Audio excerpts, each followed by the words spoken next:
50% से अधिक आरक्षण पाना बैकलॉग के लिए कॉन्स्टिट्यूशनल है।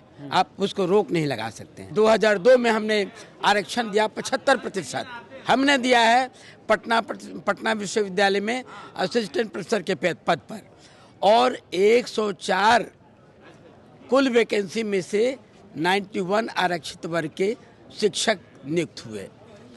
इसको हाई कोर्ट में चुनौती दी गई। इस आधार पर वहाँ भी हमारे ही पक्ष में फैसला हुआ।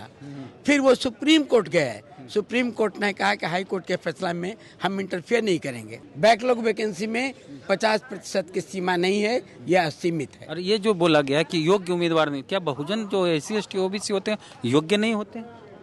ये तो कहना बिल्कुल गलत है। ये एक मानसिकता, एक मनोवादी मानसिकता को केवल डेमोन्स्ट्रेट कर रहा है। हम भी अति पिछड़ा वर्ग में आते हैं, लेकिन पूरे बिहार मेरी मेधा और मेरी जो उपलब्धि है उसका लोहा मानता है। सर, आप नेत्रहीन होते हुए भी इतने बड़े बड़े पदों पर गए, ये तो आरक्षण और जो बोलते हैं आरक्षण को बुरा बोलते हैं, अयोग्य उम्मीदवार बोलते हैं, उनके लिए आप जवाब हैं उनके लिए। बिहार में असिस्टेंट प्रोफेसर की जो बहाली है उसका जो विज्ञापन आया था वो विज्ञापन रद्द करने का निर्देश आदेश पटना हाई कोर्ट का आया है। कहा गया है कि 50% से ज़्यादा दलित पिछड़ों को, आदिवासियों को आरक्षण दिया गया था, इसकी वजह से विज्ञापन रद्द। अब फिर से विज्ञापन निकाला जाएगा। और इस जो विज्ञापन आया था 30 दिसंबर 2020 को विज्ञापन आया था।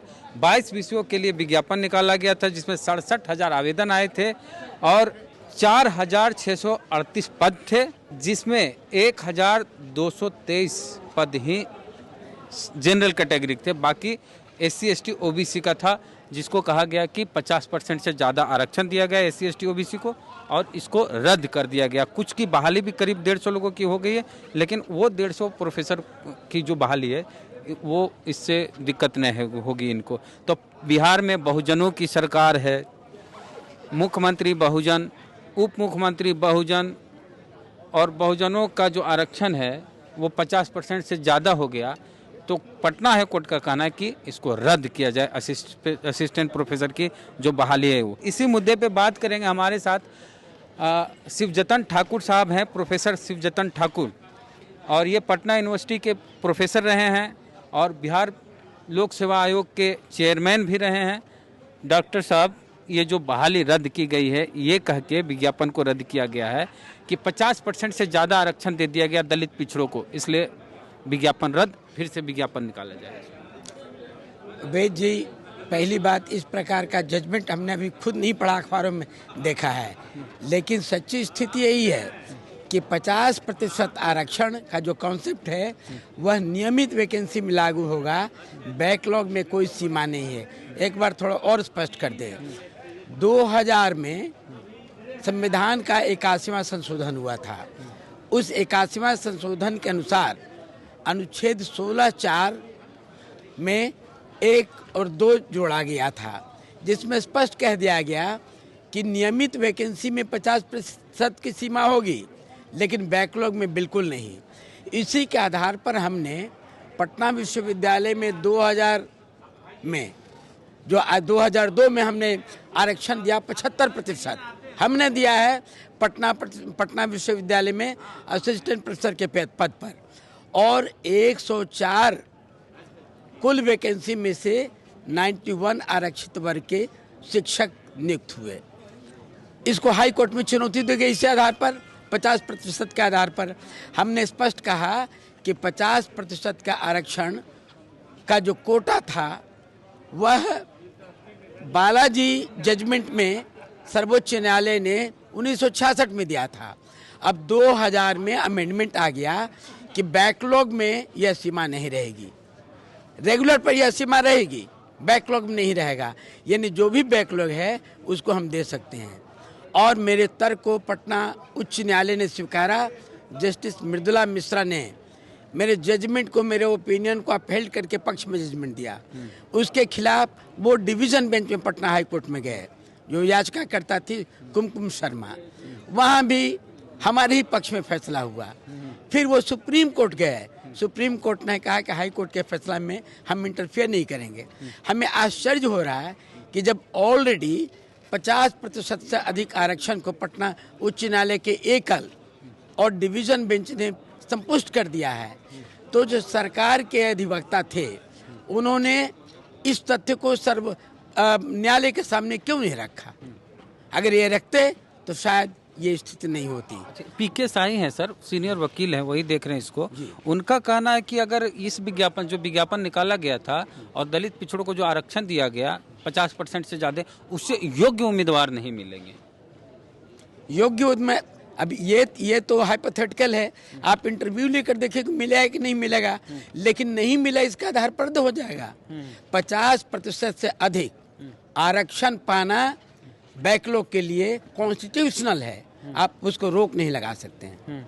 यही और इस जो ये जजमेंट, जो ये अमेंडमेंट है, उसको नागराज बनाम भारत सरकार ने कॉन्स्टिट्यूशन बेंच ने अपहोल्ड किया कि अमेंडमेंट 81 ऑफ द कॉन्स्टिट्यूशन बिल्कुल वैलिड है, यानी बैकलॉग वैकेंसी में कोई आरक्षण की सीमा नहीं होगी, असीम आरक्षण होगा। तो इसमें ये पीके शाही का कहना है कि ये जो आरक्षण दिया गया 50% से अधिक, उसमें कोई उल्लेख नहीं किया गया, कोई गणना नहीं बताया गई किसी तरह की कि किस प्रकार से ये दिया गया है 50% से आरक्षण ज़्यादा। अब ये तो चूंकि टेक्निकल है, वो लोग बताएंगे। जिसने दिया होगा अधिक आरक्षण निश्चित रूप से कैलकुलेट किया होगा, उसको बैकलॉग वैकेंसी रखा। ऐसा हो ही नहीं सकता अपने मन से। जितना भी यूनिवर्सिटी का रोस्टर रहता है, जैसे उदाहरण के लिए पटना विश्वविद्यालय में अंग्रेजी का 3 पद था और 3 आरक्षित वर्ग का है, तो बैकलॉग फिर जनरल से भरा जाएगा? बैकलॉग इसमें अब जो नया विज्ञापन आएगा उसमें तो जनरल से भरा जाएगा। अगर ये करना तो बहुत असंवैधानिक होगा। अगर बैकलॉग वैकेंसी को जनरल से नहीं भरा जा सकता है और न उसकी सीमा पर रोक लगाई जा सकती है। इसमें पीके शाही जो है वरीय अधिवक्ता, पूरा क्लियर स्पष्ट जो कहें हम पढ़ के सुना देते हैं। उनका कहना था, शाही ने कहा पूरे मामले में सुनवाई के दौरान कोर्ट को जो बताया कि 4638 पदों पर असिस्टेंट प्रोफेसर की नियुक्ति में सामान्य वर्ग के लिए केवल 1223 पद ही रखा गया, जो कुल पदों के 50% से बहुत कम है। उनका कहना था कि 50% से अधिक पदों को आरक्षित नहीं किया जा सकता है। आरक्षित पदों की गणना किस आधार पर की गई, इसका भी कोई उल्लेख नहीं किया गया। ऐसा करना संवैधानिक प्रावधानों का उल्लंघन है। प्रशांत कुमार शाही का यह स्टेटमेंट 100% गलत है। शाही जी से अनुरोध करेंगे कि 81st अमेंडमेंट जो हुआ है, जिसे सर्वोच्च न्यायालय के संविधान पीठ में संपुष्ट कर दिया है, उसको तो पढ़ लें। बैकलॉग वैकेंसी में 50% की सीमा नहीं है, यह असीमित है। और ये जो बोला गया कि योग्य उम्मीदवार नहीं, क्या बहुजन जो SC ST OBC होते हैं योग्य नहीं होते? ये तो कहना बिल्कुल गलत है। ये एक मानसिकता, एक मनोवादी मानसिकता को केवल डेमोन्स्ट्रेट कर रहा है। तो अब क्या करना चाहिए सर राज्य? हम भी अति पिछड़ा में हैं। क्या? अब हम भी अति पिछड़ा वर्ग में आते हैं, लेकिन पूरे बिहार मेरी मेधा और मेरी जो उपलब्धि है उसका लोहा मानता है। सर, आप नेत्रहीन होते हुए भी इतने बड़े बड़े पदों पर गए, ये तो आरक्षण और जो बोलते हैं आरक्षण को बुरा बोलते हैं, अयोग्य उम्मीदवार बोलते हैं, उनके लिए आप जवाब हैं उनके लिए जी। तो इसमें अब सरकार को क्या करना चाहिए सर? सरकार को सबसे पहले डिवीज़न बेंच में तुरंत अपील करना चाहिए और पटना यूनिवर्सिटी के मामले में जो जजमेंट हुआ उसको एक नज़ीर के रूप में पेश करें कि यहाँ से सुप्रीम कोर्ट तक यह मान लिया कि बैकलॉग वैकेंसी सही है, इसके आधार पर आप सही कीजिए। तो शिवजतन ठाकुर साहब हैं, डॉक्टर शिवजतन ठाकुर, पटना यूनिवर्सिटी में प्रोफेसर रहे हैं और भी बड़े विभाग अंग्रेजी के विभागाध्यक्ष, इंग्लिश के HOD रहे हैं और BPSC के चेयरमैन तक रहे हैं। और इनका कहना है कि पीके शाही जो सीनियर वकील हैं, हाई कोर्ट में जो कुछ बोले हैं, उनका कहना है जो कुछ भी है वो संविधान के विरुद्ध है। यही है ना सर? हाँ, संविधान के 81st अमेंडमेंट का 100% विरुद्ध है।